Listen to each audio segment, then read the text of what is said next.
कुछ समय पहले की बात है जब गौतम बुद्ध मरवन में अपना समय व्यतीत कर रहे थे। इस समय तक बुद्ध की प्रसिद्धि दूर दूर तक फैल चुकी थी। बहुत दूर दूर से लोग अपनी चिंताओं और परेशानियों का समाधान खोजने के पास आते थे। ऐसे ही एक दिन जब बुद्धा मरवन में अपने शिष्यों को प्रवचन दे रहे थे तो एक अधेड़ उम्र का व्यक्ति अपने 21 वर्ष के पुत्र को अपने साथ लिए बुद्ध की तरफ चला आ रहा था। जब यह प्रवचन स्थल के पास पहुंच गए तो एक नजर उन पर डाली और इशारे से बैठने के लिए कहा। जब प्रवचन समाप्त हो गया और सभी लोग वहां से चले गए तो बुद्ध ने उस व्यक्ति को अपने पास बुलाया और बैठने के लिए कहा। वहां चारों तरफ हरियाली छाई हुई थी। मौसम बहुत सुहाना था और तरह तरह के पक्षियों की आवाजें गूंज रही थीं। ऐसा नजारा देखकर उस व्यक्ति को अंदर से असीम शांति महसूस हो रही थी। इसके बाद बुद्ध ने उस व्यक्ति से आने का कारण पूछा तो इस पर व्यक्ति ने कहा, यह तथागत, मैं 2 दिन की लंबी यात्रा करके अपने पुत्र को आपसे मिलवाने लाया हूं। ये मेरा इकलौता पुत्र है और ये हर समय थका थका रहता है। मौसम बहुत सुहाना था और तरह तरह के पक्षियों की आवाजें गूंज रही थीं। ऐसा नजारा देखकर उस व्यक्ति को अंदर से असीम शांति महसूस हो रही थी। इसके बाद बुद्ध ने उस व्यक्ति से आने का कारण पूछा तो इस पर व्यक्ति ने कहा, यह तथागत, मैं 2 दिन की लंबी यात्रा करके अपने पुत्र को आपसे मिलवाने लाया हूं। ये मेरा इकलौता पुत्र है और ये हर समय थका थका रहता है। नहीं आ रहा किसके साथ हो? क्या रहा है तथागत? मैं अपने पुत्र के स्वास्थ्य को लेकर बहुत चिंतित हूं। जब मैं अपने पुत्र को वैद्य जी के पास लेकर गया तो उन्होंने कुछ औषधि दी और कहा, अपने पुत्र को तनाव कम लेने के लिए कहो। वो अपने दिमाग में बहुत अधिक तनाव लेता है, इसलिए उसकी ऐसी हालत हो गई है। लेकिन मुझे उनके बहुत समझाने के बाद भी तनाव का मतलब समझ नहीं आया। मुझे नहीं पता कि तनाव होता क्या है, यह किन कारणों से आता है और उसे कैसे अपने पुत्र के दिमाग से निकालूं। लेकिन मुझे सबसे पहले तो यह समझना है कि तनाव होता क्या है। इसीलिए तथागत मैं आपके पास आया हूं। कृपया आप मेरी समस्या का समाधान कीजिए। यह सुन बुद्ध उसके पुत्र को बड़े ध्यान से देखते हैं, उसके चेहरे को देखते हैं, उसकी आंखों को देखते हैं और फिर उसके हाथों की नब्ज को भी देखते हैं। यह सारी विधि करने के पश्चात बुद्ध उस व्यक्ति से कहते हैं, तनाव लेना तो कोई नहीं चाहता, लेकिन फिर भी यह तनाव लोगों के दिमाग को दीमक की तरह पकड़ लेता है और व्यक्ति जान भी नहीं पाता कि वह तनाव में जी रहा है।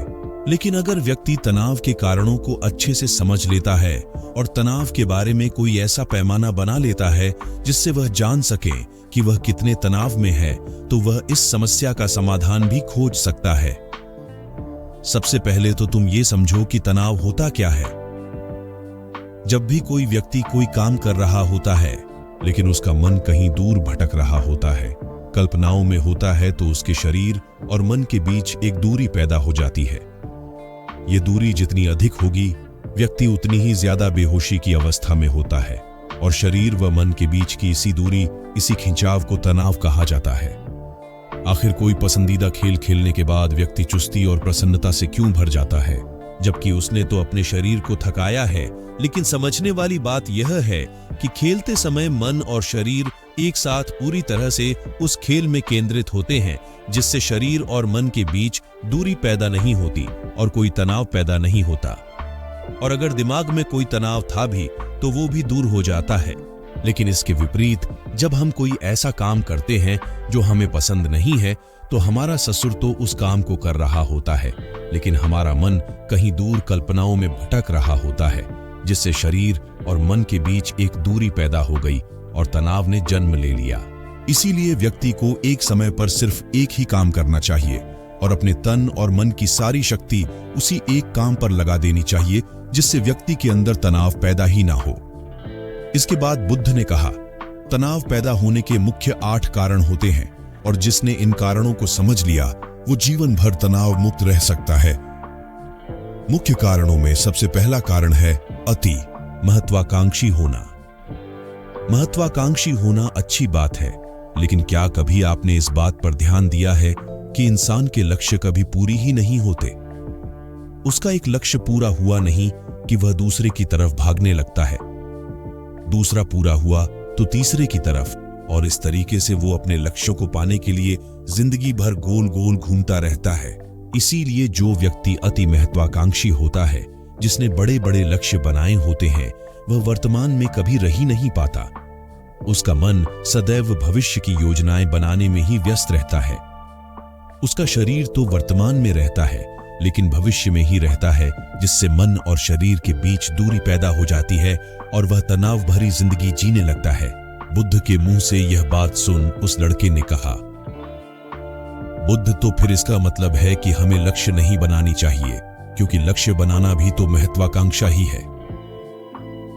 इस पर बुद्ध ने कहा, जीवन में लक्ष्य बनाना कोई गलत बात नहीं है, लेकिन समस्या तब उत्पन्न होती है जब वो अपना पूरा ध्यान उस लक्ष्य से मिलने वाले परिणाम पर ही लगा देते हैं और उसके परिणाम की चिंता करते रहते हैं।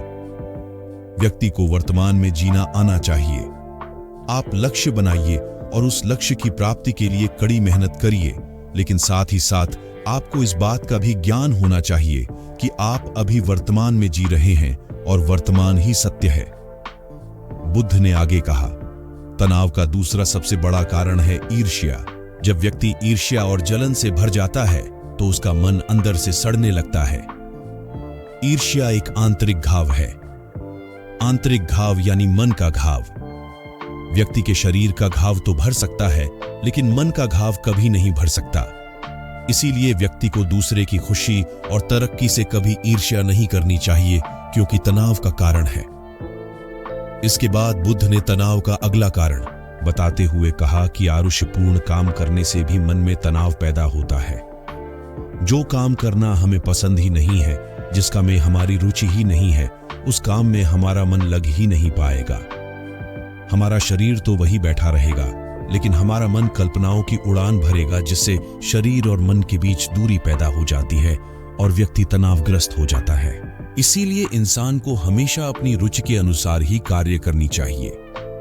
अगर व्यक्ति ने ये पता कर लिया कि उसे कौन सा काम करना पसंद है और वो उसी काम को अपने जीवन का लक्ष्य बना लेता है, तो फिर वो काम उसके लिए काम नहीं बल्कि खेल बन जाता है। फिर बुद्ध ने कहा, तनाव का चौथा कारण होता है किसी दूसरे से अच्छा रखना। बुद्ध ने उस व्यक्ति की ओर इशारा करते हुए कहा, एक पिता होने के नाते तुम्हारी अपने पुत्र से बहुत सी अपेक्षाएं होंगी कि तुम्हारा पुत्र एक बहुत ही कामयाब इंसान बने, तुम्हारा नाम रोशन करे, जैसा तुम चाहते हो उस तरह का जीवन जिए, तुम्हारी हर बात मानी। लेकिन क्या आज तक कभी किसी की सारी अपेक्षाएं पूरी हुई है? जब भी कोई व्यक्ति किसी दूसरे से कोई अपेक्षा रखने लगता है तो वो अनजाने में अपने लिए तनाव पैदा करने लगता है। जरा सोचो कि अगर तुम्हारा बेटा तुम्हारे अनुसार काम नहीं कर रहा और वो नहीं बन पा रहा जो तुम उसे बनाना चाहते हो, तो निश्चित रूप से तुम्हारे दिमाग को तनाव पकड़ लेगा। तुम तनाव से भरा जीवन जीना शुरू कर दोगे और इस तनाव के बस में आकर तुम ऐसा व्यवहार करोगे, ऐसी बातें करोगे कि तुम्हारा अपने पुत्र के साथ संबंध और भी खराब होता चला जाएगा।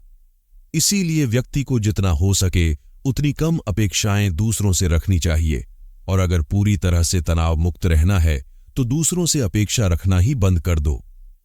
इसके बाद बूथ ने कहा कि शारीरिक कष्ट भी इंसान के तनाव का एक कारण होता है। जब व्यक्ति किसी शारीरिक पीड़ा से गुजर रहा होता है तो उसका पूरा ध्यान बस अपने उस शारीरिक दर्द पर होता है और वो पूरे दिन बस उसी के बारे में सोचता रहता है, जिससे उसका मन दुख के विचारों से भर जाता है और ऐसी स्थिति में व्यक्ति तनावग्रस्त रहने लगता है।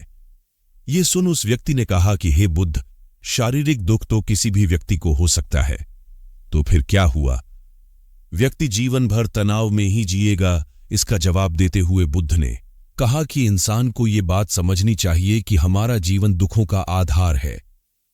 जैसे जैसे हमारा जीवन आगे बढ़ता है, इसमें दुख आते हैं, बीमारियां आती है और फिर अंत में मृत्यु भी आती है। तो बीमारियां इंसान के जीवन का अभिन्न अंग है, कोई इनसे बच नहीं सकता। बस किसी किसी के जीवन में ये समय से पहले आ जाती है तो किसी के बाद में पढ़ाती सबको है।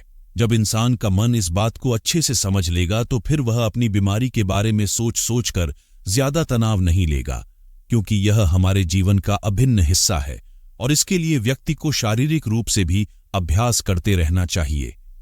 अपने जीवन में व्यायाम और स्वस्थ जीवन शैली को भी जगह देनी चाहिए ताकि उसका शरीर लंबे समय तक निरोगी रहकर सही से काम कर सके। तनाव का अगला कारण होता है अपनी योजनाओं को समझने के लिए समय न देना। कुछ लोगों के दिमाग में कोई विचार आया नहीं है कि वो बिना सोचे समझे उस पर काम करना शुरू कर देते हैं, और जब उस काम में उन्हें असफलता मिलती है तो वह तनाव से भर जाते हैं, क्योंकि उन्होंने उस काम को शुरू करने से पहले उसके बारे में पूरी जानकारी इकट्ठा नहीं की थी। इंसान को कोई भी काम शुरू करने से पहले उसके अच्छे और बुरे परिणामों के बारे में ठीक से सोच विचार कर लेना चाहिए। इंसान को इस बारे में भी सोच लेना चाहिए कि अगर ये योजना सफल नहीं हुई तो फिर इसके बाद मैं क्या करूंगा। इसलिए व्यक्ति को अपनी योजनाओं को ठीक से समझने के लिए पूरा समय देना चाहिए ताकि बाद में उस योजना की वजह से तनाव पैदा ना हो। तनाव का 7वां सबसे बड़ा कारण होता है टाल मटोल करना, आज के काम को कल पर टालना। आप लोगों ने ये कहावत तो सुनी होगी कि आलसी इंसान के शरीर का सबसे बड़ा शत्रु है। इंसान आलस्य की वजह से आज के काम को कल के लिए टाल देता है और फिर काम को टालना उसकी आदत बन जाती है। काम को कल पर टालने वाले व्यक्ति का काम कभी भी समय पर पूरा नहीं हो पाता, और अगर किसी तरह से पूरा हो भी जाता है तो वह उतना अच्छा नहीं हो पाता जितना अच्छा उसे किया जा सकता था, और फिर यह बात व्यक्ति के अंदर तनाव पैदा करती है। लेकिन काम को टालना या काम को एकदम अंत समय पर करना एक आदत है, इसीलिए व्यक्ति ना चाहते हुए भी बार बार अपनी इस आदत का शिकार बन जाता है और काम को टालता रहता है, और फिर जब काम की समय सीमा पास आ जाती है तो वह तनाव से भरकर काम को पूरा करने का प्रयास करता है। इसीलिए तनाव मुक्त रहने के लिए व्यक्ति को काम को टालने की आदत छोड़नी पड़ेगी, और यह तभी संभव है जब व्यक्ति काम को समय से पहले खत्म करने का निश्चय करे। सबसे आखिरी और सबसे प्रमुख कारण जो तनाव का होता है वो है ज्यादा सोचना।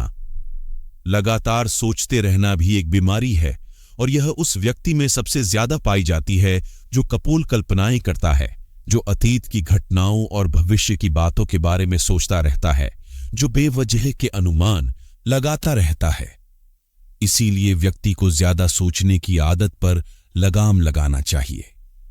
इसके लिए जितना हो सके खुद को काम में व्यस्त रखना चाहिए और हर दिन ध्यान का अभ्यास करने को अपने जीवन का हिस्सा बना लेना चाहिए। बुद्ध के मुंह से यह सारी बातें सुनकर उस व्यक्ति ने हाथ जोड़कर कहा, बुद्ध, मेरा पुत्र तो अभी मात्र 21 वर्ष का ही है और इसमें अभी इतनी समझ भी नहीं है कि यह आपकी बताई सारी बातों का एक साथ पालन कर सके। आप कृपया करके तनाव मुक्त रहने का कोई आसान सा तरीका बता दें जिससे मेरा बेटा उसका अनुसरण भी कर सके और तनाव मुक्त भी रह सके। उस व्यक्ति की यह प्रार्थना सुन बुद्धि ने कुछ सोचते हुए जवाब दिया, अगर तुम इतनी सारी बातों का पालन नहीं कर सकते तो इसके लिए एक बहुत ही आसान विधि है। तुम एक बार मैं एक काम को करने पर ध्यान लगाओ भी काम कर रहे हो, उस समय पर सिर्फ उसी काम को करो, सिर्फ उस पर ही अपना पूरा ध्यान लगाओ, और अगर तुम्हारा मन इधर उधर भटक जाता है तो जैसे ही तुम्हें याद आए उसे वापस फिर उसी काम में लगा दो। ये सबसे आसान और अच्छा तरीका है तनाव मुक्त रहने का। जब तुम भोजन करो तो उस समय सिर्फ भोजन ही करो, उसके पूरे स्वाद का आनंद लो, उसी अनुभव करो। जब चलो तो अपना पूरा ध्यान सिर्फ चलने लगा दो। इससे तुम्हारा मन और तुम्हारा शरीर दोनों एक जगह पर केंद्रित रहेंगे। दोनों के बीच दूरी पैदा नहीं होगी जो कि तनाव का मुख्य कारण होती है। इसीलिए जहां तक संभव हो सके एक समय पर सिर्फ एक ही काम करने का प्रयास करें, वो भी पूरे ध्यान के साथ। मित्रों, आशा करता हूं कि आपको इस कहानी से काफी कुछ सीखने को मिला होगा।